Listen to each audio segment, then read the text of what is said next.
A Verdadeira Idade da Terra. Versão brasileira Dublamix, Rio.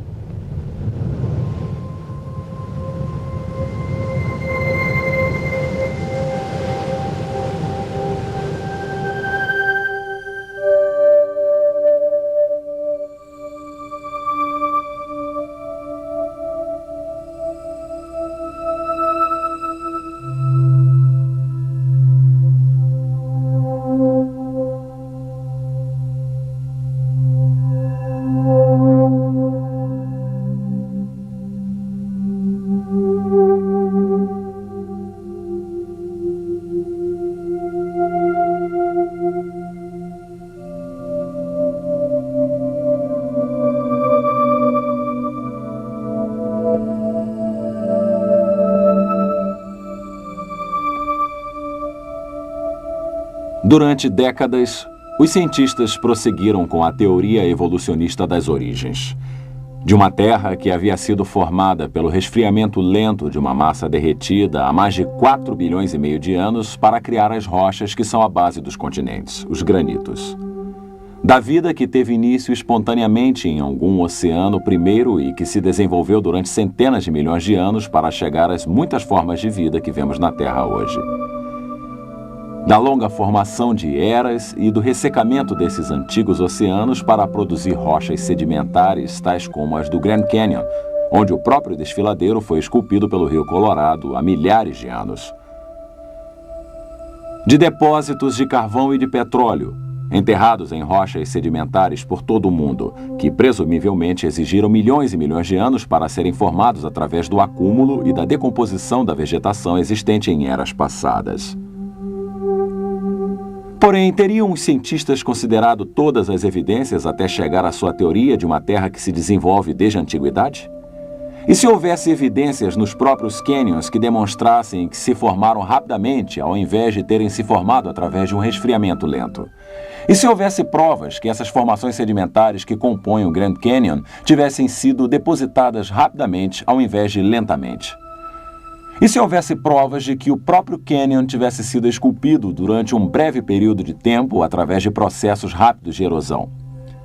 E se houvesse evidências revelando que o carvão e o petróleo podem ser formados rapidamente e o fizeram recentemente? E se houvesse provas que os dinossauros não tenham vivido há milhões de anos, mas há apenas alguns milhares de anos? E se descobríssemos que as leis naturais, o elemento que une a moldura da teoria evolucionária, não podem explicar tudo sobre a história da Terra? Seríamos então forçados a pensar num outro modelo para a história da Terra. Modelo este que reconheceria a possibilidade de que os indícios de mudanças geológicas no passado tenham sido bem maiores do que os observados hoje. Em tal cenário, seria necessário muito menos tempo para que vários fenômenos geológicos ocorressem. Teríamos então todos os ingredientes para concluir que a Terra, na verdade, é bastante jovem. Há, porém, alguma evidência científica publicada que desafia a visão evolucionista de uma Terra antiga e apoia a visão de uma Terra jovem? O cientista Dr. Robert Gentry, enquanto trabalhava no Laboratório Nacional de Oak Ridge, no Tennessee, descobriu isso. Evidências publicadas que põem em dúvida o longo período de existência da Terra.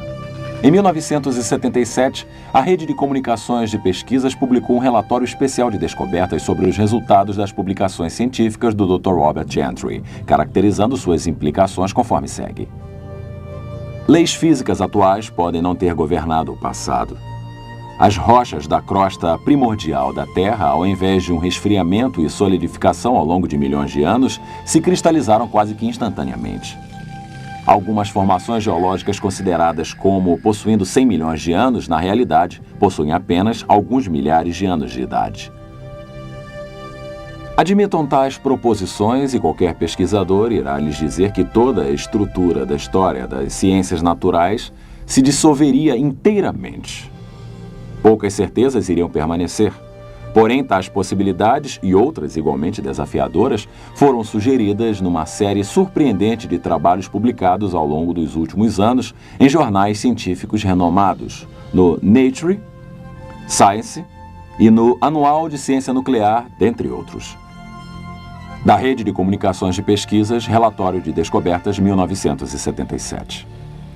Parte do trabalho referido pelo Dr. Robert Gentry nessa citação foi feito com madeira carbonizada de um local conhecido como o Platô do Colorado, uma ampla região geográfica que abrange partes do Colorado, do Utah, do Arizona e do Novo México. Utilizando o microscópio e equipamentos de laboratório mais avançados, ele analisou os espécimes de madeira carbonizada relativamente a vários tipos de radioatividade. Seus resultados nos ajudam a entender quanto tempo o carvão leva para se formar, a idade do carvão e a idade da própria Terra.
O carvão, uma das grandes fontes de energia da Terra.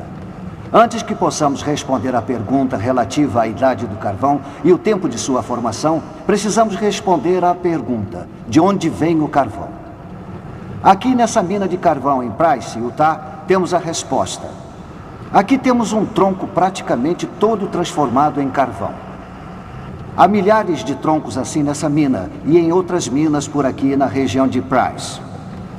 Este fato nos revela que, se houver as condições corretas de pressão, de temperatura, de umidade e de tempo, essa madeira e outras vegetações irão se transformar em carvão. A pergunta seria: quanto tempo levou para que isso acontecesse? Robert Gentry e seu filho David, parceiro no trabalho de seu pai, exploraram a questão juntos. Para respondermos a essa pergunta, precisamos observar espécimes de madeira carbonizada de minas de urânio, ao invés de madeiras carbonizadas, como este tronco de uma das minas de carvão daqui, na região de Price, Utah. Esta amostra de um tronco de madeira carbonizada foi obtida em La Salle, Utah, de uma mina de urânio. Sua idade geológica presumível estaria em torno de 140 milhões de anos. Esta amostra de madeira carbonizada vem de uma mina de urânio numa região da montanha Temple, aqui em Utah. Sua idade presumível também é 140 milhões de anos. Porém, olhem como esta amostra se parece com esta outra de madeira. São praticamente idênticas. É interessante notar que esta outra amostra de madeira é derivada de uma madeira nova como esta, de algumas semanas atrás. Esta semelhança suscita uma importante questão. Seria realmente verdade que este pedaço de madeira carbonizada de La Salle, Utah, e essa madeira da montanha Temple, em Utah, tenham realmente 140 milhões de anos a mais do que esta amostra de madeira que David e eu recentemente obtivemos em uma de nossas experiências? Na verdade, não. Nestas e em outras amostras de madeira carbonizada de minas de urânio, há evidências surpreendentes que nos contam uma história um pouco diferente. Para observar tal evidência, é necessário que a amostra de madeira carbonizada seja montada em epóxi e então cortada e colocada em slides de vidro para observação no microscópio. No microscópio, podemos observar que essa coloração é produzida por partículas radioativas ejetadas de pequenos centros. Alguns são circulares e outros são elípticos, como podemos ver nessas fotografias. Estes halos circulares e elípticos necessitam uma sequência especial de eventos para serem formados. Na verdade, tão especial que eles destroem completamente a ideia sobre a idade antiga do carvão, e ao invés disso apontam para a formação recente do carvão em termos geológicos. Para explicar os halos, é necessário que, numa determinada era, troncos saturados de água tenham sido enterrados no que atualmente são consideradas várias formações geológicas diferentes: o período Eoceno, Jurássico e Triássico. Mais tarde, soluções de urânio infiltraram os troncos saturados de água, e produtos decompostos do urânio, radioatividade, foram se alojar em pequenos locais em cada um desses troncos. Essa radioatividade se decompôs durante os próximos meses, até uns 6 meses, injetando partículas e produzindo regiões circulares danificadas de radiação, halos ao redor desses pequeninos pontos. Num corte transversal, eles parecem ser circulares. Eles foram formados pela decomposição do polônio circundante derivado da decomposição do urânio. Então houve uma compressão. Algo exerceu pressão na parte superior de todas essas formações. Os troncos foram comprimidos, e quando os troncos foram comprimidos, os halos foram comprimidos. Isso nos leva a um ponto importante. Nós sabemos que os troncos não se transformaram em carvão no momento em que houve a compressão. Aqui temos um pedaço de carvão. O carvão não é passível de ser comprimido, ele se esfacela, como facilmente podem observar.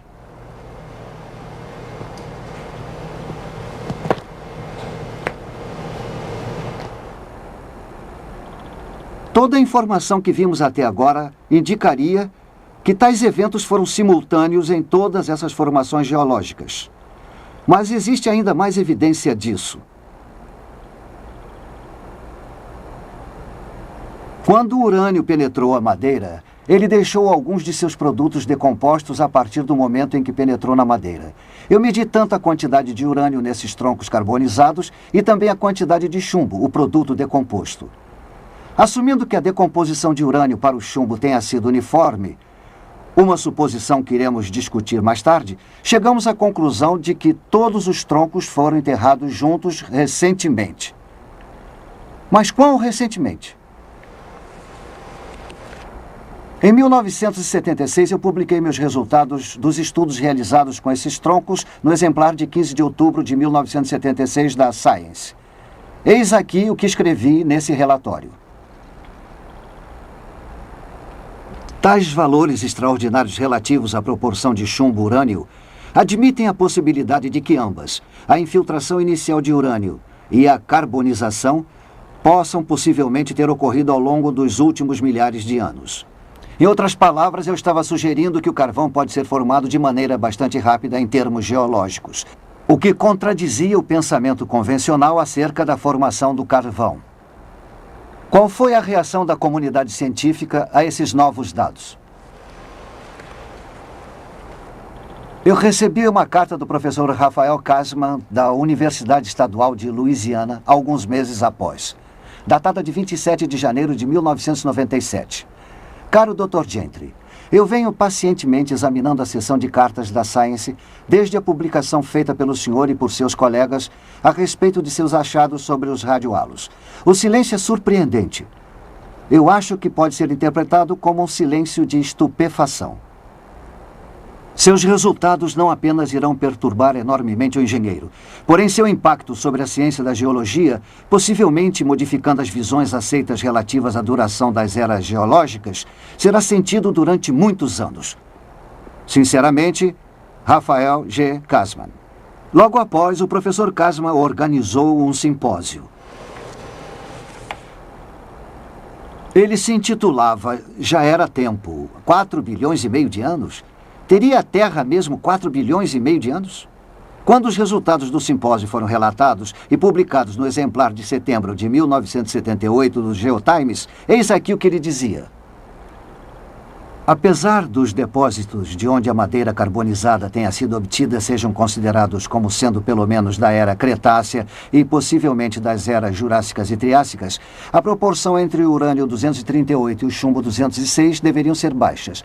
Ao invés disso, foram encontrados halos com proporções de urânio-chumbo que variavam desde cerca de 2.200 até acima de 64.000. Se as proporções de isótopos forem usadas como base para o estabelecimento da idade geológica, então as idades atualmente aceitas podem estar elevadas a um fator de 10.000, admitindo a possibilidade de que as idades da formação devam ser medidas em milênios.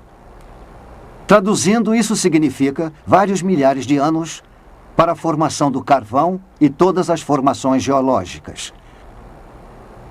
Tal afirmação permaneceu intacta e não foi refutada pela literatura científica desde sua publicação em 1976. E podemos, portanto, tirar mais conclusões a respeito dos dados.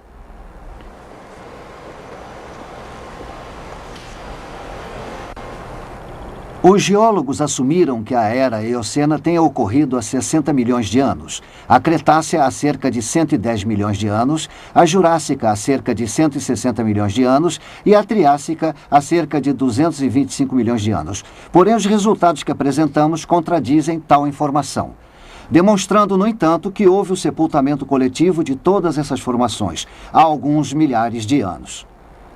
Tais resultados levam à origem e a idade do carvão onde for encontrado. Baía do Monte Catherine, Austrália. Não distante dessa área costeira, com seus marcos geográficos de montanhas planas, há um objeto de extremo interesse geológico: uma árvore antiga. Os restos fossilizados dessa árvore podem ser vistos se estendendo ao longo de 3,5 metros de camadas sedimentares entre dois veios de carvão que aqui se encontram. Há anos, quando uma companhia de mineração escavou as camadas revelando a árvore, o fundo da árvore poderia ser visto estendendo-se para baixo, para a parte inferior da bacia. Desde essa época, a parte inferior da árvore se partiu e até agora a árvore, apesar de seu tamanho reduzido, se estende através de camadas que os geólogos normalmente consideram como tendo levado centenas de milhares de anos para se acumular. Porém, tais camadas não poderiam ter demorado um tempo tão longo para se acumular, porque a árvore teria apodrecido antes que os sedimentos tivessem tempo para se acumular ao seu redor. E então, esta árvore é o testemunho mudo para seu catastrófico sepultamento de pelo menos 2 sequências de depósito de cinzas vulcânicas. Como indicam as evidências, a árvore provavelmente foi enterrada numa série de erupções vulcânicas ocorridas em sequência num curto espaço de tempo. Talvez similar ao sepultamento catastrófico de milhares de árvores no Monte Santa Helena, no estado de Washington. Porém, se o carvão se formou rapidamente, esperamos encontrar locais onde os geólogos encontraram grandes dificuldades para explicar sua origem através do lento acúmulo da vegetação. Então vamos observar de perto as evidências para a formação do carvão conforme ocorre nessa espetacular bacia hidrográfica do rio Powder em Wyoming e Montana. A mina aberta de carvão Amax Eagle Beauty, perto de Gilead, Wyoming, expõe as vastas reservas de carvão que se tornam visíveis através do método de minas com faixas abertas utilizado aqui. A mina Eagle Beauty se compõe de camadas de carvão ou veios com espessuras que atingem 40 metros. A mina Eagle Beauty faz parte de um veio de carvão bem maior, conhecido como Bacia do Rio Powder. Essa reserva gigantesca de 16.000 km², situada entre as montanhas Black, a leste de South Dakota, e as montanhas Bighorn, a oeste, se estendem ao norte para o rio Yellowstone, em Montana, e ao sul para Casper, Wyoming. A imensidão dos depósitos de carvão da bacia do rio Powder atraiu a atenção dos geólogos durante décadas. Tal interesse foi documentado no principal exemplar da revista Earth, em maio de 1993. O artigo Carvão do Rio Powder, Enigma Geológico, Dilema Ambiental, que incluía as seguintes afirmações. Os veios de carvão do Rio Powder são extremamente espessos e não toldados por outros materiais. Geralmente, sedimentos não desejados, tais como o barro, são despejados nos depósitos antes que os veios de carvão se tornem espessos. Porém, o carvão do Rio Powder se acumula em imensas faixas, algumas com mais de 65 metros de espessura. Esses veios se estendem por enormes distâncias, seguindo bacia acima e abaixo. Tem centenas de quilômetros de comprimento. Tem 80 quilômetros de largura, diz James McClurg, um geólogo da Universidade de Wyoming. Não são pequenos depósitos de 1 ou 2 acres, são coisas imensas.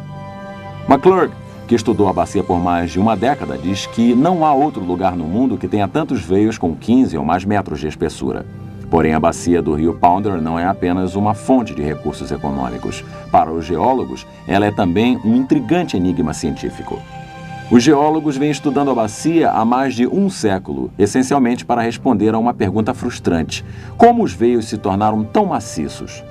Ou mais precisamente, por que os veios não diluíram pelo influxo de barro e de outras impurezas antes de se tornarem espessos? Conforme diz McClurg, como é que as coisas permaneceram constantes para que se tenha 65 metros de carvão? A gênese de qualquer tipo de carvão requer uma sequência precisa de eventos, no entanto. Se não houver todos eles, não se obtém o carvão, explica McClurg. E para obtermos veios com mais de 65 metros de espessura, com baixa impureza e com pouco enxofre, é um feito surpreendente. Ele acrescenta: seria como se colocássemos uma venda, rodopiássemos e atingíssemos o centro de um alvo 100 vezes seguidas. Então, se o carvão não se formou lentamente, há alguma experiência de laboratório que demonstre que ele pode se formar rapidamente? Nesta demonstração, Robert e David Gentry começam a responder essa pergunta. Anteriormente, pegamos e colocamos um pedaço de madeira como este num tubo de aço. Adicionamos água.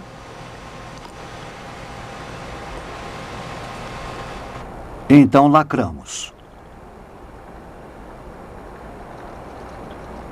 O próximo passo é colocá-lo no forno a uma temperatura de 165 graus centígrados por 2 semanas. E agora estamos prontos para examinar os resultados dessa experiência.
Como podemos observar, esta madeira está agora mais escura em sua coloração. Também está mais macia.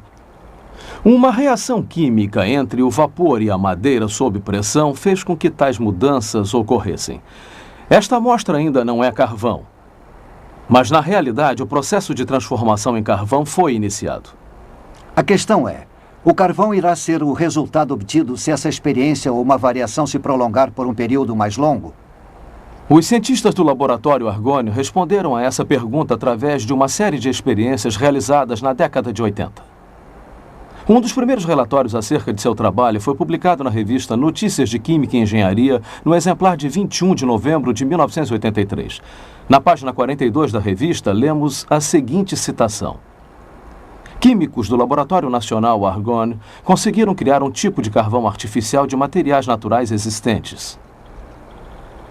O processo é bem menos complicado do que era anteriormente imaginado ser necessário e fornece um novo entendimento acerca da estrutura do carvão e de como alterá-la.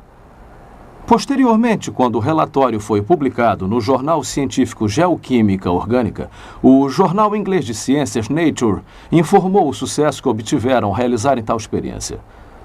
Na página 316 do jornal Nature, de 28 de março de 1985, lemos o seguinte: Winans e seus colegas do Laboratório Nacional Argonne levaram menos de um ano para preparar um carvão sintético inteiramente caracterizado. O material que produzem não pode ser distinguido do carvão verdadeiro através de todas as técnicas aplicadas até o momento, e sua síntese suscita muitas questões interessantes a respeito da química do carvão. Para entender seus resultados, vamos primeiramente falar sobre a estrutura básica da madeira. Os dois principais componentes da madeira são celulose e lognina. A lognina age basicamente como um agente de união para as fibras da celulose.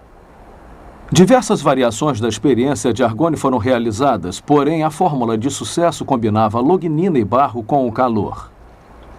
Cerca de 150 graus Celsius na ausência de oxigênio.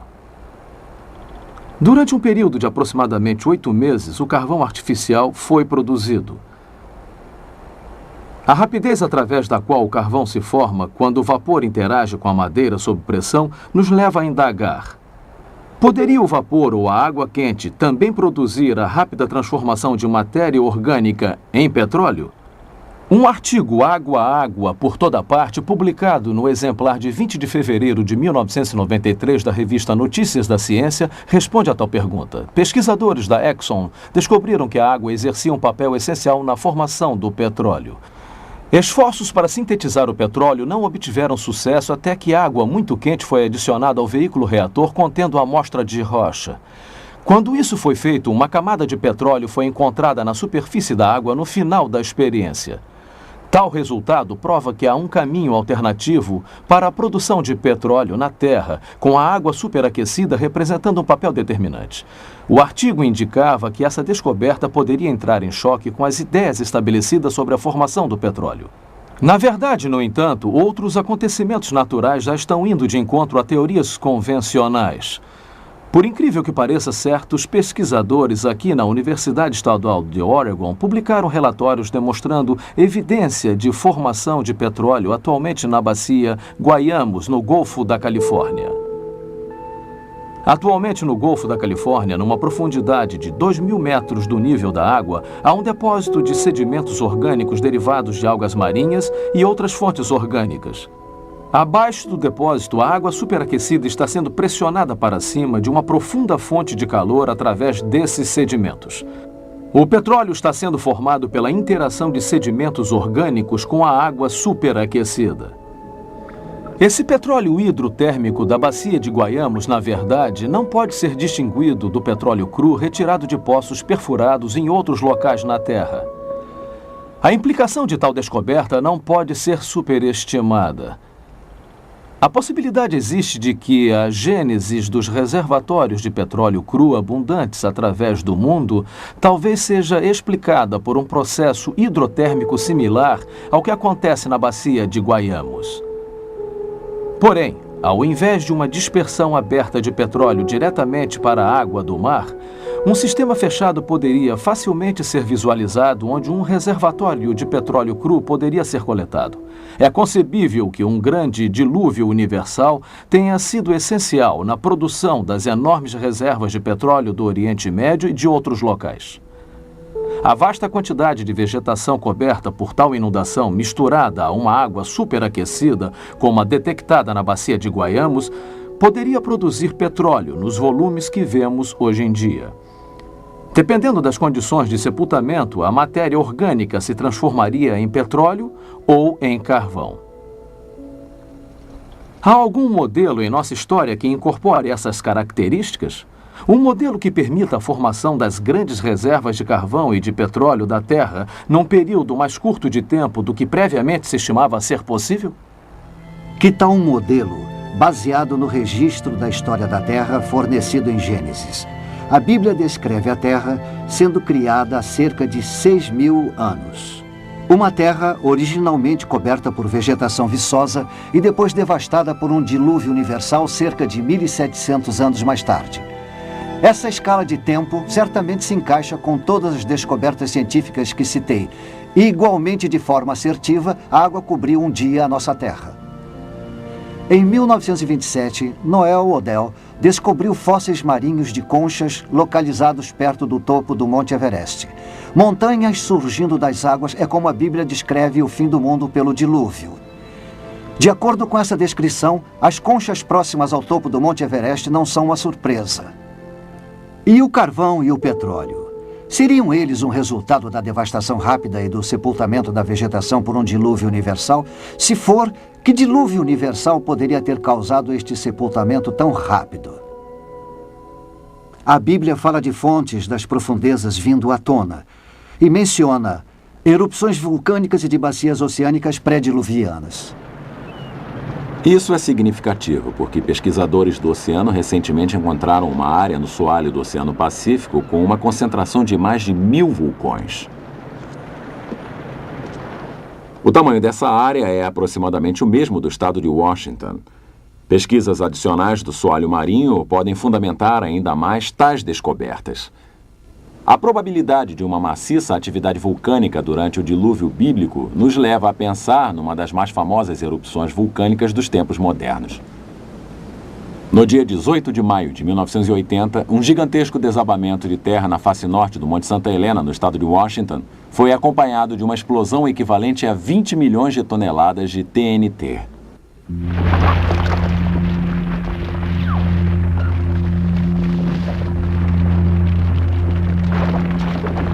Essa explosão transversal de vapor superaquecido, cinzas vulcânicas e de pó demoliu mais de 240 quilômetros quadrados de florestas, quebrando árvores gigantescas como se fossem palitos. Os escombros do deslizamento de terra mergulharam no Lago Spirit, criando um colossal canal que cobriu a parte lateral da montanha a mais de 270 metros acima de seu nível antes da erupção. Uma espessura de 100 metros de novos sedimentos foram jogados no lago, fazendo com que seu nível de superfície ficasse 80 metros mais alto do que antes da erupção. Um número maciço de árvores arrancadas pela explosão foram levadas para o Lago Spirit através do gigantesco canal. A força catastrófica da água acumulando-se e levando consigo enormes quantidades de vegetação pode ser vista aqui. Os troncos que flutuam no Lago Spirit representam apenas a metade de seu volume original, porque a outra metade submergiu para o fundo. Se o Monte Santa Helena tivesse entrado em erupção debaixo d'água, enormes ondas, centenas de vezes maiores do que o canal do Lago Spirit, teriam feito com que o material da erupção fosse levado por grande parte da Terra antes de se acomodar. Se milhares desses vulcões estivessem ativos, podemos começar a imaginar o efeito destrutivo que um dilúvio universal poderia causar na topografia da superfície da Terra. Isso nos leva a perguntar: poderia um dilúvio universal, conforme o descrito na Bíblia, ser capaz de explicar outros fenômenos geológicos, tais como o Grand Canyon? Alguns geólogos de bom grado acreditariam que os depósitos sedimentares foram assentados há milhões de anos. Mas o que querem que acreditemos não é absolutamente verdade. Acontece que a geologia do Grand Canyon se adapta a um modelo baseado na ocorrência de um grande dilúvio universal. Numa tentativa de se saber de onde vieram as águas do dilúvio, para onde foram depois do dilúvio e que acontecimentos geológicos ocorreram durante o dilúvio, procuramos Dr. Walter Brown, ex-chefe de estudos científicos e tecnológicos na Universidade de Guerra Aérea e um professor assistente da Academia da Força Aérea dos Estados Unidos. Seu desenvolvimento da teoria da hidroplaca fornece ao subsídio que desvenda muitos mistérios acerca do dilúvio e seus efeitos. Podemos ver em nosso planeta 17 características estranhas que agora podem ser sistematicamente explicadas com o resultado de uma inundação global cataclísmica, cujas águas surgiram de câmaras subterrâneas com uma liberação de energia que excederia a explosão de 10 bilhões de bombas de hidrogênio. Essa explicação nos demonstra com que velocidade as grandes montanhas são formadas. Ela explica os depósitos de carvão e de petróleo, o rápido afastamento continental, porque os soalhos marinhos possuem valas e centenas de desfiladeiros de vulcões. Ela explica a formação da camada estratificada e os registros de fósseis, as chamadas eras glaciais e os principais desfiladeiros em terra, principalmente o Grand Canyon. A era pré-diluviana provavelmente era constituída de um enorme supercontinente contendo uma vegetação viçosa, mares, rios e pequenas montanhas. De acordo com a teoria da hidroplaca, a era pré-diluviana possuía uma grande quantidade de água subterrânea, mais ou menos a metade da que hoje em dia temos em nossos oceanos. Esta água ficava em câmaras interligadas, formando uma fina casca respiradora, mais ou menos uns 800 metros de largura, talvez uns 16 quilômetros abaixo da superfície da Terra.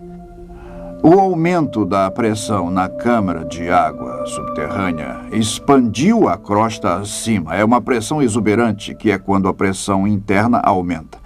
A falha na crosta começou com uma rachadura microscópica que cresceu em ambas as direções, quase a 5 quilômetros por segundo.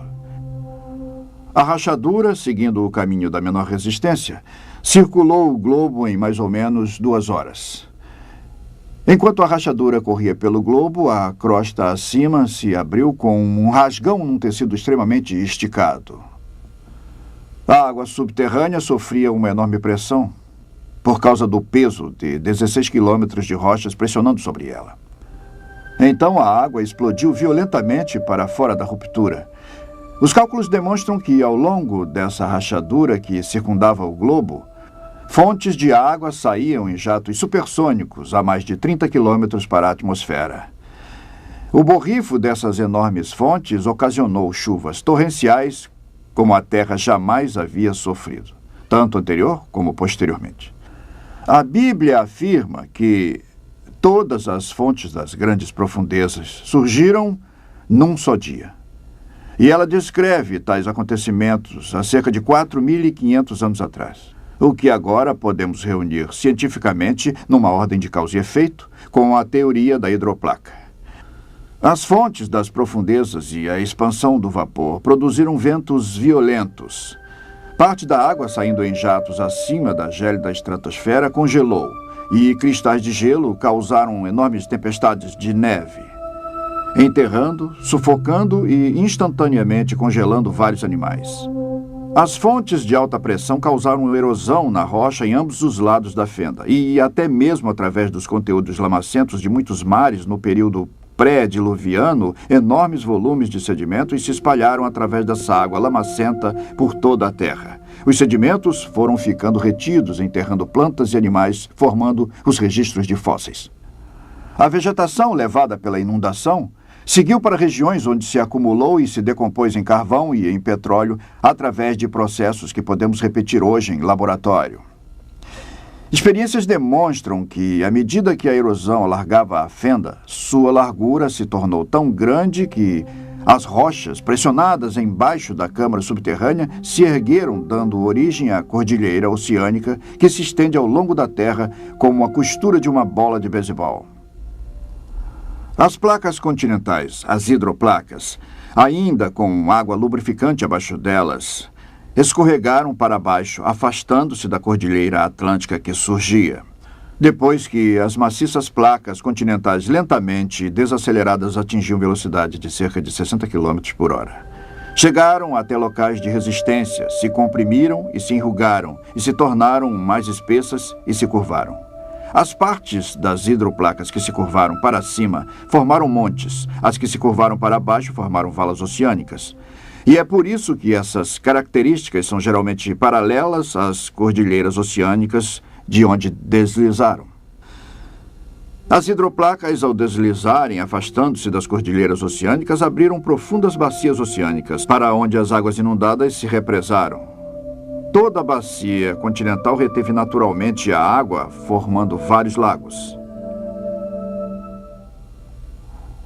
Cada lago, formado por chuvas ou por águas drenadas de elevações maiores, derramou sobre sua margem na parte mais baixa de sua margem, ocasionando a erosão de um pequeno entalhe na margem, permitindo que mais água fluísse pelo entalhe com maior rapidez, fazendo os depósitos sedimentares ficarem mais profundos. Esse processo acelerou e fez com que toda a água do lago fosse jogada num deslizamento muito profundo, formando um desfiladeiro. O maior deles foi o Grand Canyon. A nordeste do Grand Canyon havia um enorme lago que eu identifiquei pelo nome de Grand Lake. Seu despejo liberou mais água do que todos os 5 grandes lagos reunidos. O Grand Lake derramou sobre a sua margem causando erosão em sua represa 30 quilômetros a sul de Page, Arizona, catastroficamente formando o Grand Canyon num período de poucas semanas. O assentamento acelerado de depósitos de inundação através da ação da maré significa que houve pouco tempo para que a erosão ocorresse entre camadas sucessivas. Na escala de tempo longo, defendida pela teoria evolutiva, deveria haver considerável evidência encontrada relativamente à erosão e ao preenchimento através de formações geológicas sucessivas durante os eventos atmosféricos ocorridos ao longo de milhões de anos.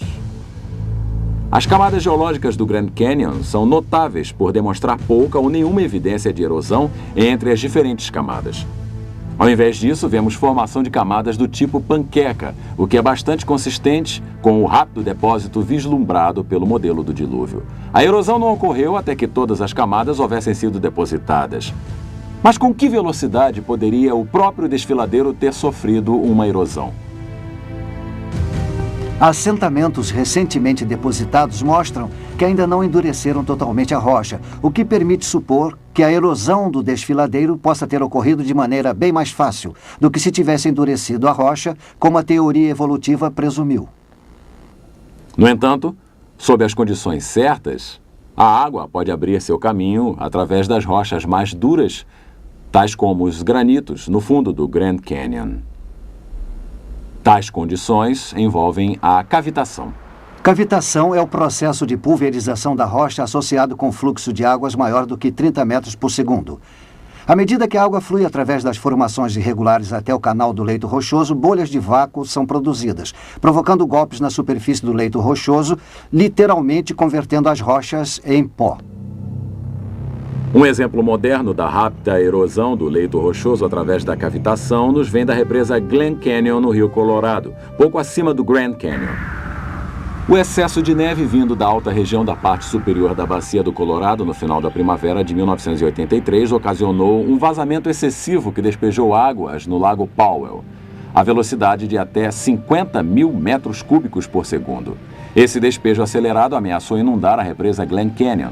Para controlar esse acúmulo de despejo de água, a hidroelétrica funcionou a toda capacidade, liberando 9 mil metros cúbicos de água por segundo através de suas turbinas. E então os escoadouros foram abertos para liberar mais 5 mil metros cúbicos por segundo. Isso ainda não foi o suficiente. A situação de emergência exigiu que os engenheiros arriscassem os danos causados pela utilização do túnel de escoamento e, em 15 de junho, o túnel de escoamento de 13 mil metros de diâmetro foi aberto para fazer escoar mais 4 mil metros cúbicos de água por segundo, o que foi então elevado para 6 mil metros cúbicos por segundo. Então, no dia 28 de junho, o fluxo foi aumentado para 10 mil metros cúbicos por segundo. A essa altura, a água que saía pelo túnel se tornou mais violenta e vibrações notórias no solo, como terremotos, foram sentidos pelos engenheiros. Grandes blocos de concreto e pedras do rio foram arremessados pelo túnel de 13 metros de diâmetro. Após o fechamento do túnel de escoamento, a equipe de pesquisa descobriu extensos danos causados por cavitação. A forração de reforço do túnel, feita com concreto com 1 metro de espessura, fora penetrada, formando enormes valas. Numa junção onde o túnel jorra para fora, um buraco com 10 metros de profundidade, 50 metros de extensão e 13 metros de largura foi feito na forração, chegando até o leito composto de areia vermelha e de pedras. Para encher tal buraco, foram necessários 20 mil metros cúbicos de concreto. O processo de reparo do enorme buraco demonstra a vasta extensão dos danos. A velocidade da erosão no tubo de escoamento da represa de Glen Canyon ocorreu com grande rapidez durante o período em que a água de cor avermelhada apareceu e vibrações do solo foram ocasionadas.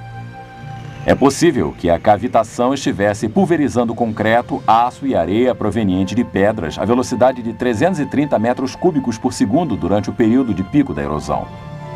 Os efeitos destruidores da cavitação na represa de Glen Canyon nos demonstra que o Grand Canyon pode ter sofrido uma erosão bastante rápida através da liberação súbita de um enorme volume d'água acima do desfiladeiro. Mas de onde teria vindo a água e o que ocasionou sua liberação repentina? Os estudos do Dr. Brown sobre o Grand Canyon fornecem uma das melhores respostas. A maioria das pessoas aprende que o poderoso Rio Colorado esculpiu o Grand Canyon há milhões de anos. Porém, se as pessoas pudessem estudar o Grand Canyon de um avião, elas poderiam ver sua imensidão e o quão pequeno aquele rio realmente é em relação ao próprio Canyon. Não existe rio na Terra que possa esculpir esse enorme buraco no solo, mesmo que ao longo de bilhões de anos. Se o Rio Colorado esculpiu o Grand Canyon, a primeira pergunta que devemos fazer seria: onde os sedimentos que sofreram erosão terminaram? Deveria haver um delta de rio muito grande no final do Rio Colorado. Não existe. Além do mais, os geólogos não conseguem localizar nenhum delta de rio perto dessa região do mundo. Então, precisamos nos perguntar onde foram parar os sedimentos. Em vários locais dessa plataforma, que está diante do Grand Canyon, há pequenas montanhas ou picos. Suas camadas nos revelam uma história fascinante. As camadas se alinham umas com as outras, então, obviamente, elas um dia estiveram ligadas. Algo deve ter surgido e retirado uma camada de vários metros de espessura de um material menos rígido, que estava onde estamos agora.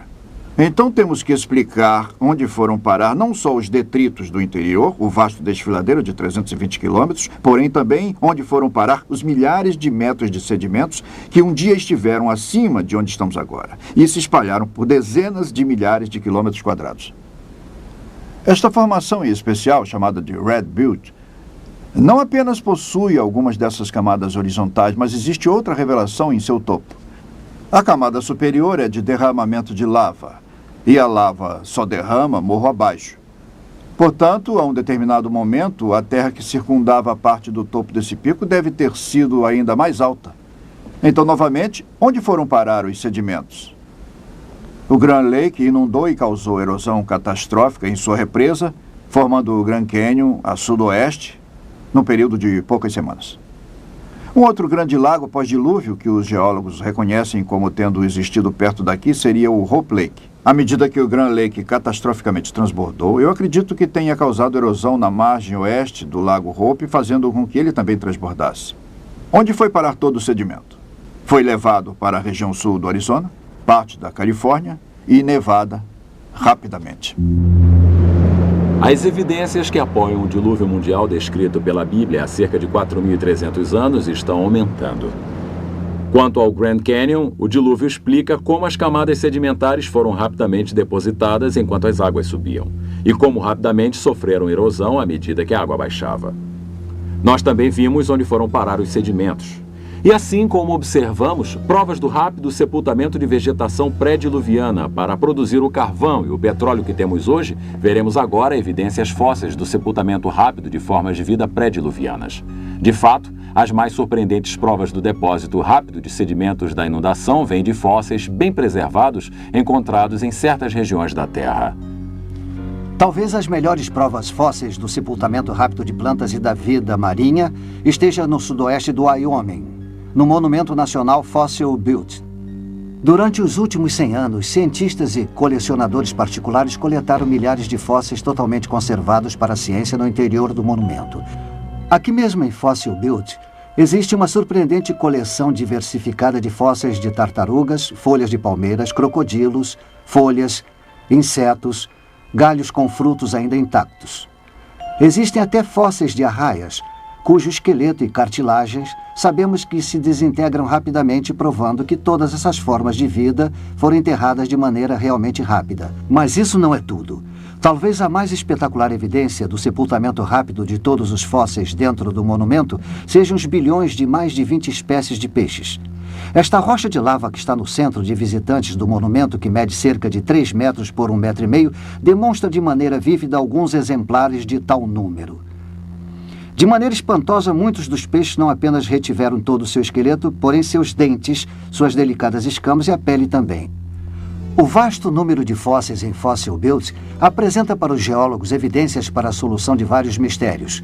Com 2 títulos, Condições Ideais para a Criação de Fósseis e Mistérios Não Solucionados, o catálogo do Serviço Nacional de Parques sobre Fossil Butte revela as contradições que resultam quando utilizamos uma escala de tempo de antiguidade para explicar o sepultamento rápido. De um lado, especula sobre a existência de um lago onde muitos animais e plantas provavelmente tenham morrido de morte natural. Por outro lado, as evidências nos forçam a concluir que, em diversas ocasiões, um enorme número de peixes foi morto repentinamente. A publicação equaciona essas diversas ocasiões de sepultamento rápido pela precipitação de carbonato de cálcio. a camada primária de rochas que envolve os fósseis ano após ano durante centenas de milhares de anos. Este é um cenário realmente inacreditável.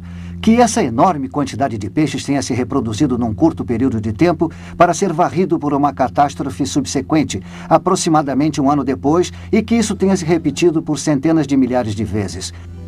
Os paleontólogos deveriam ter notado há muito tempo a falácia de tal cenário.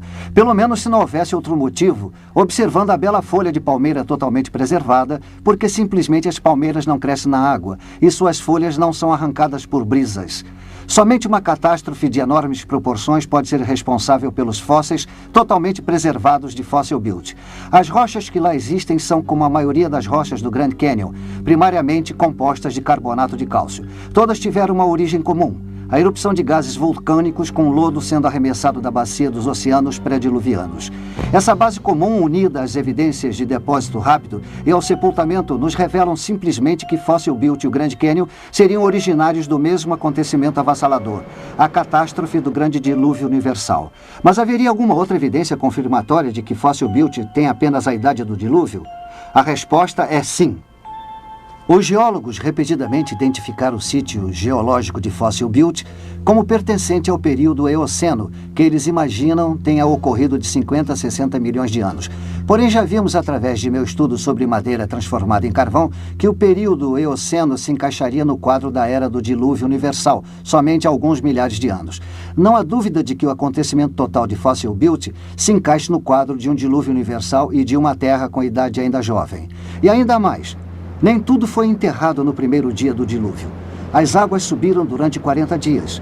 Animais terrestres suficientemente grandes para sobreviver durante parte desse período deixaram registros surpreendentes de seus esforços para escapar das águas que subiam. Tal registro é encontrado no carvão e é realmente fascinante.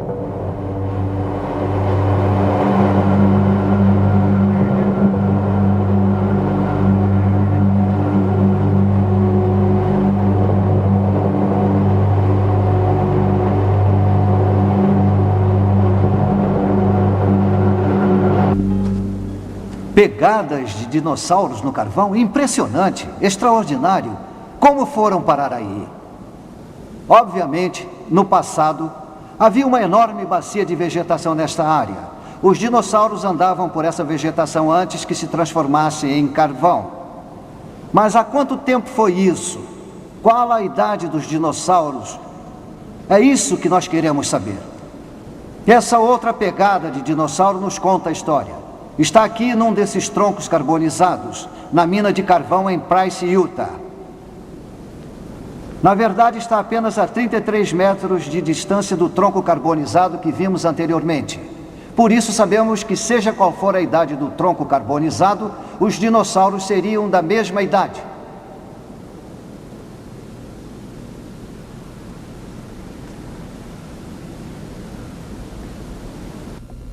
Na mina de carvão, nós vimos duas pegadas de dinossauros. Seriam elas as duas únicas pegadas aqui nas minas de carvão na região leste de Utah? Claro que não. Aqui no Museu Pré-Histórico da Universidade de Utah do Leste, vejam o que foi retirado dessas minas de carvão. Olhem só quantas pegadas de dinossauros, de diferentes tamanhos. Algumas de dinossauros carnívoros, outras de dinossauros herbívoros. Por que estariam todos juntos?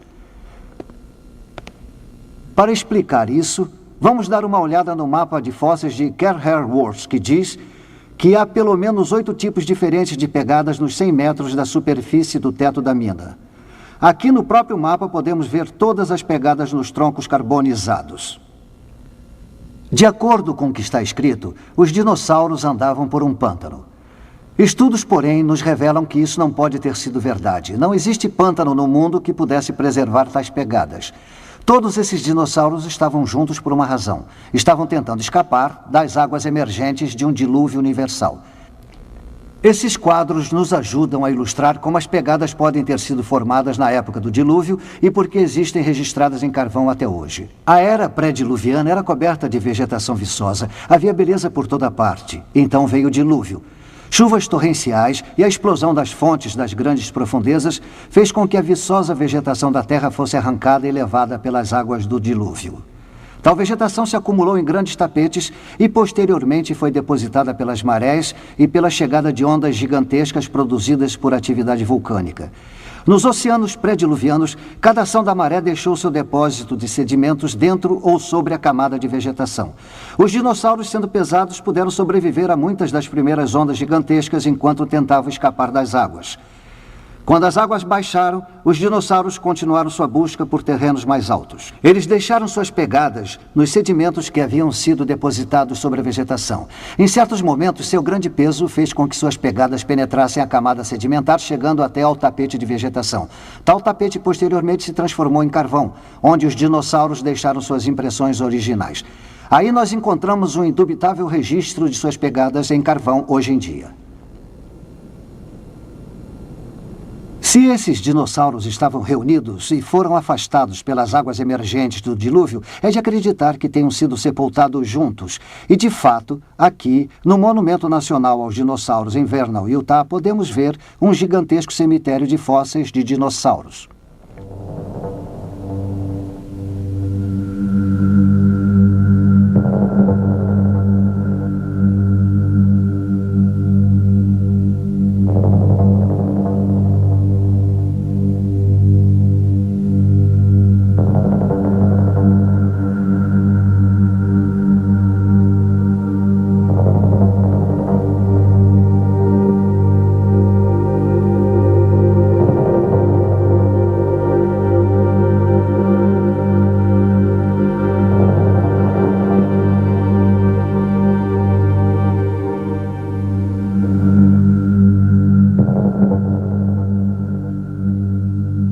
Vamos tirar algumas conclusões acerca da idade dos dinossauros e da idade dos peixes encontrados no Monumento Nacional de Fossil Butte.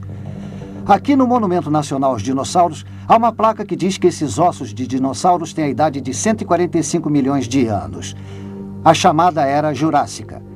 Porém, sabemos que isso não pode ser absolutamente verdade. Vocês lembram de nossos resultados a respeito da madeira carbonizada? Ali nós encontramos o desmoronamento das eras geológicas. A Era Eocena, a Cretácea, a Jurássica e a Triássica. Nós descobrimos que todas elas estariam reunidas há apenas milhares de anos. Os fósseis de peixes no período Eoceno, os dinossauros nos períodos Cretáceo, Jurássico e Triássico. Tudo isso é descartado para ter acontecido há apenas alguns mil anos, durante a época do dilúvio universal. Essa evidência coloca em dúvida toda a teoria evolucionista acerca da origem do desenvolvimento da vida. Mas alguém pode perguntar, a ciência não provou que os dinossauros viveram há centenas de milhões de anos? É exatamente o contrário, segundo as novas evidências descritas pelo Dr. Andrew Snelling, da Fundação Ciência Criacionista da Austrália. Este exemplar, de 19 de maio de 1995, do Jornal da Ciência, tem uma foto de uma abelha envolta em âmbar. Ela é similar ao espécime de abelha em âmbar dominicano que nós temos aqui. Os geólogos diriam que ambos os espécimes têm entre 25 e 40 milhões de anos de idade, mas isso seria um grande problema para eles, porque eu consegui extrair bactérias do abdômen da abelha, bactérias vivas. Esses resultados apoiam achados anteriores sobre mais de 100 tipos de bactérias de outros insetos. Algumas delas foram encontradas em dinossauros. Até agora, os cientistas evolucionistas achavam que tais bactérias eram devido à contaminação de laboratório. Eles não podiam acreditar que as bactérias pudessem sobreviver por dezenas ou centenas de milhões de anos. Porém, este novo resultado, obtido após 4 anos de cuidadosa análise, descarta a contaminação laboratorial. Como cientista, o motivo pelo qual eu acredito que a bactéria tenha sido encontrada na abelha, no âmbar dominicano e anteriormente em outros fósseis da mesma idade que os dinossauros, é porque eles realmente são todos bastante jovens. Este tem que ser o resultado de terem sido encapsulados e sepultados num dilúvio universal. Um dilúvio catastrófico ocorrido há vários milhares de anos. Tudo isso está de acordo com as evidências sobre a pouca idade do carvão e do petróleo, conforme já vimos. E, claramente, estaria consistente com a visão de que as várias formas de vida encontradas na natureza seriam originárias dos eventos supernaturais criacionistas ocorridos há cerca de uns 6.000 anos. A essa altura, alguns podem indagar como é que esse resumo surpreendente poderia ser conciliado com a visão evolucionária da história da Terra. Eles podem perguntar: não sabemos através do estabelecimento da idade por radiomedição que as rochas do fundo da Terra, os granitos, foram formados repetidamente em eras em locais diferentes ao longo de bilhões de anos e eras evolutivas? E também não sabemos que, utilizando esses mesmos métodos em fósseis e em rochas sedimentares, obtemos centenas de milhões de anos de idade? A resposta é claramente evidente para as duas perguntas. Tanto granitos quanto os fósseis não possuem a idade estampada neles quando são coletados. A idade antiga medida através do método de radiação, que os cientistas têm aceito há tanto tempo, jamais foi uma prática científica. Informações científicas derivam de experiências em laboratório. O estabelecimento da idade através da radiomedição é apenas um cálculo aritmético. Ele é composto de uma medição de laboratório. A quantidade de chumbo dividida pela quantidade de urânio. Ambas as quantidades são obtidas no laboratório. A outra variável é supostamente uma constante. Ela assume um índice constante de decomposição. A idade é então calculada como sendo o produto de tal constante vezes a razão. Só que a razão é medida em laboratório. Se esta constante aqui não for realmente uma constante, porém uma variável, então a idade não tem significado. O método de radiomedição não passa de uma ficção radiométrica. O evolucionismo assume que os granitos são formados através do resfriamento lento ao longo de bilhões de anos. O tempo de resfriamento ou a idade presumível é obtida através da medição da decomposição radioativa atual dos produtos na amostra. É assumir que eles tenham se acumulado apenas através de uma lenta decomposição radioativa constante. Porque a teoria evolutiva equaciona a idade radioativa com o tempo de resfriamento, qualquer evidência demonstrando que os granitos se formaram rapidamente, basicamente demonstra sua criação simultânea. Por conseguinte, a premissa de decomposição radioativa constante e a inferência de idade avançada são invalidadas. E, de fato, há evidências científicas de sua criação simultânea. Gravados no interior dos granitos existem belas microesferas coloridas produzidas pela decomposição de um certo elemento radioativo conhecido por ter apenas uma existência efêmera. Utilizando uma analogia simples, as bolhas de Alka-Seltzer na água só podem ser retidas através de um congelamento rápido. De modo similar, o registro microscópico de elementos em veloz decomposição radioativa em granitos existe somente porque tais rochas foram instantaneamente criadas em forma sólida. Se elas fossem criadas por resfriamento lento, os vestígios radioativos teriam desaparecido no processo sem deixar qualquer registro visual. Este registro da criação instantânea é encontrado em granitos por todo o mundo. Além disso, sua existência em granitos de várias idades radiométricas diferentes demonstra que foram todos criados ao mesmo tempo.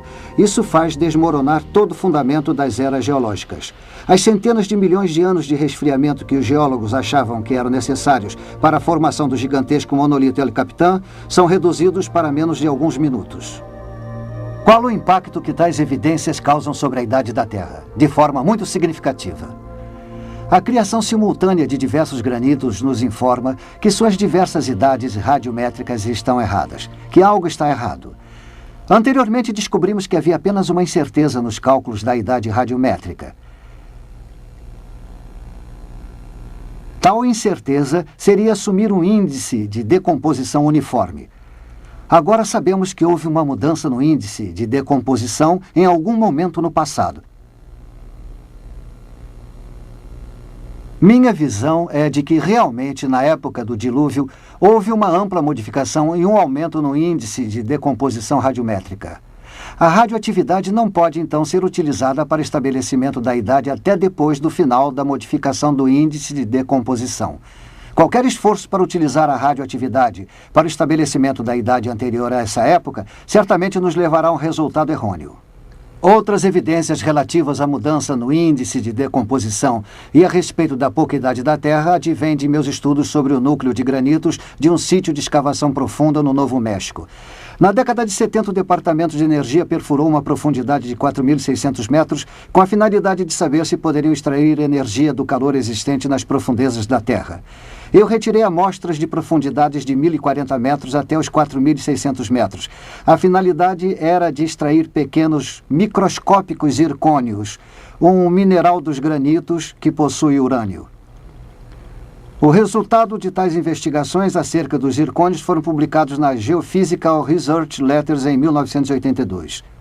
Os meios círculos laranja aqui representam os pequenos zircônios nos granitos em diferentes profundidades.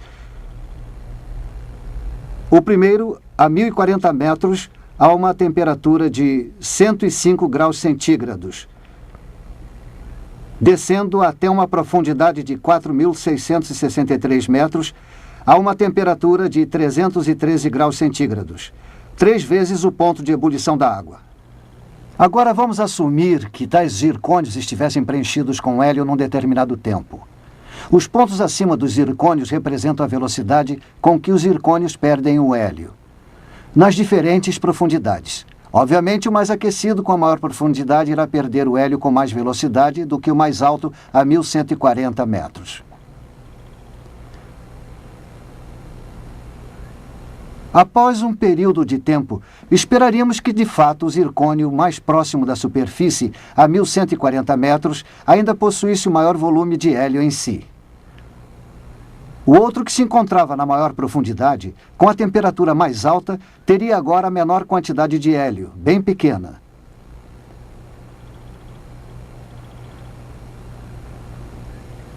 Este último quadro demonstra os verdadeiros resultados da experiência, que não encontramos hélio nos zircônios que se encontravam nas maiores profundidades. Nós encontramos algum nas primeiras 3 profundidades, até 197 centígrados. Vamos parar um instante e ver se entendemos o que estaria acontecendo. O hélio estava sendo gerado à medida que o urânio se decompunha nos zircônios. Então, a quantidade de hélio nesses zircônios em diversas profundidades nos diz algo a respeito do tempo em que os granitos existem a essa temperatura em particular. O resultado físico real da experiência é apresentado no próximo quadro. Eles só serão significativos se fizermos uma comparação entre o que esperávamos encontrar se de fato a Terra tivesse 4,5 bilhões de anos. Pelo que vimos anteriormente, a quantidade esperada de hélio, se a Terra tivesse 4,5 bilhões de anos, seria somente uma quantidade pequena. O que temos aqui é uma estimativa, uma aproximação. Há tantas variáveis relacionadas a algo que supostamente tenha uma idade tão antiga que não podemos ser muito precisos. Nós, no entanto, sabemos que deveria haver uma pequena quantidade, porque o hélio, um elemento que se decompõe do urânio, escapa com muita velocidade à medida que a temperatura aumenta. Porém, o que realmente encontramos nas experiências foi hélio nos zircônios diminuindo, porém ainda presente a uma temperatura de 197 graus centígrados. A forma com que as evidências científicas nos levaram ao desmoronamento das eras geológicas evolutivas. Existe uma tabela de tempo de criação de uma Terra jovem. As idades radiométricas dos granitos se estendendo de 80 milhões até 4 bilhões de anos. Não é válida. Esses granitos, de Yosemite até as pedras base do Grand Canyon, até o Japão, até a Índia, aos granitos da Europa, Rússia e Canadá, são todos produtos de uma criação simultânea. Nós não provamos que a Terra tenha 6.000 anos de idade. Porém, encontramos evidências que são consistentes com uma idade de 6.000 anos para a Terra. E demonstramos que uma idade de vários bilhões de anos para a Terra seria cientificamente incorreta. Apresentamos apenas uma breve visão das várias linhas de evidências científicas que apontam para a verdade e a precisão do relato bíblico sobre a recente criação da Terra e o grande dilúvio. Por mais breve que tenha sido essa nossa visão, a conclusão é certa. Os vestígios radioativos em madeiras carbonizadas contestam a escala de eras geológicas a respeito da vida na Terra, que decresce de centenas de milhões de anos para apenas milhares. A ocorrência do grande dilúvio universal explica o veloz acúmulo de vegetação responsável pelas vastas reservas de carvão e de petróleo da Terra. A idade jovem do carvão e sua formação rápida em laboratório, assim como o petróleo que se forma agora na bacia de Guayamos, na costa californiana, se encaixam apenas numa idade jovem e não antiga para a Terra. Os dinossauros são fósseis enterrados em massa em cemitérios e suas pegadas no carvão são uma lembrança muda das inúteis tentativas de tais criaturas para escapar das águas emergentes de um dilúvio universal. O excesso de hélio em granitos profundos fornece evidências concretas de que as rochas da crosta terrestre são jovens. e, consequentemente, perturba de forma poderosa os conceitos de uma Terra que se desenvolve desde a antiguidade. E, finalmente, as impressões digitais da criação, também encontradas nos granitos, as mesmas rochas que a Bíblia menciona como sendo as rochas das fundações da Terra, confirmam que todas essas rochas são produto da mesma criação. Esse fato invalida a premissa básica do evolucionismo a respeito da decomposição radioativa uniforme e faz desmoronar toda a estrutura de eras evolutivas. Necessitamos concluir, portanto, que a idade de 4 bilhões e 500 milhões de anos para a Terra, atribuída pelos evolucionistas, não passa de ficção científica. Antes de vislumbrarmos essas evidências, talvez poucos acreditassem que os monolitos de granito de Yosemite fizessem parte da origem da Terra há cerca de 6.000 anos. Isso é até compreensível, em virtude de vivermos num mundo secular dominado pela crença de que a ciência apoia a visão evolucionista de uma Terra antiga. Porém, agora que as provas a favor do criacionismo de uma Terra jovem expuseram o erro fundamental do evolucionismo, nos damos conta de que sempre houve uma ponte ligando a ciência com a criação bíblica. Por que não reconhecemos isso antes? Parece que ficamos ofuscados pela ideia de que poderíamos explicar toda a história da Terra através das leis naturais que atualmente vivenciamos. Esquecemos que os poderes criativos infinitos de Deus estão muito além da nossa limitada compreensão do universo e das leis que o governam. Portanto, as coisas que se encaixavam ao evolucionismo foram enfatizadas de tal forma que parecia que a lei natural realmente explicava tudo. As coisas difíceis que não podiam ser explicadas eram colocadas de lado. Tínhamos a tendência de esquecê-las, esperando que algum dia pudessem ser resolvidas. O que deixamos de admitir para nós mesmos é que muitas dessas coisas difíceis eram, na verdade, impossíveis de serem explicadas dentro do arcabouço da evolução. E que, na verdade, eram evidências, quer para a criação ou para um dilúvio universal. As evidências apresentadas nos dão motivos para repensar nossas crenças em origens baseadas em dados científicos válidos.